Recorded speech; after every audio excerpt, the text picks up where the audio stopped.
Hello বন্ধুরা, আশা করি সবাই ভালো আছেন। আমিও ভালো আছি। তো আজকে আপনাদের মাঝে নতুন একটা মজার রেসিপি নিয়ে হাজির হলাম। আজকের রেসিপিটা সাধারণত তাদের জন্য যারা মাছ মাংস খেতে খেতে বিরক্ত হয়ে গেছো।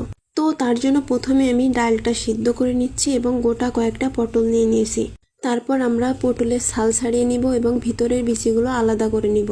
তারপরে আমরা পটলের ভিতর সিদ্ধ করা ডাল ঠুসে ঠুসে ভরে দিব যাতে পটলের দম বন্ধ হয়ে যায়। এরপর কড়াইয়ে তেল গরম করে এক এক করে পটলগুলো হালকা মাপে ভেজে নিব। তারপরে পটল হালকা পরিমাণে ভাজা ভাজা হয়ে গেলে আলতো করে আলাদা করে উঠিয়ে রাখবো। এরপর কড়াইয়ে জিরে ফোড়ন দিয়ে আদা রসুন পেস্টটা দিয়ে দিব।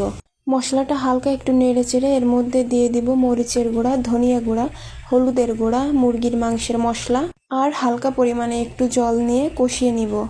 মশলাটা ভালো মতো কষিয়ে আসলে এর মধ্যে দিয়ে দিব আলাদা ভেজে রাখা পটলগুলো। তারপর কিছুক্ষণের জন্য ঢাকনা দিয়ে চাপা দিয়ে রাখবো জাল হওয়ার জন্য। এরপর পটলগুলো এপিট ওপিট করে নিব যাতে মশলাগুলো পটলের গায়ে ভালোভাবে লাগে। তারপর তৈরি হয়ে যাবে আপনাদের পটলের ঝাল ঝাল কষা কষা তরকারি। আসলে এটার কি নাম তা আমি নিজেও জানি না।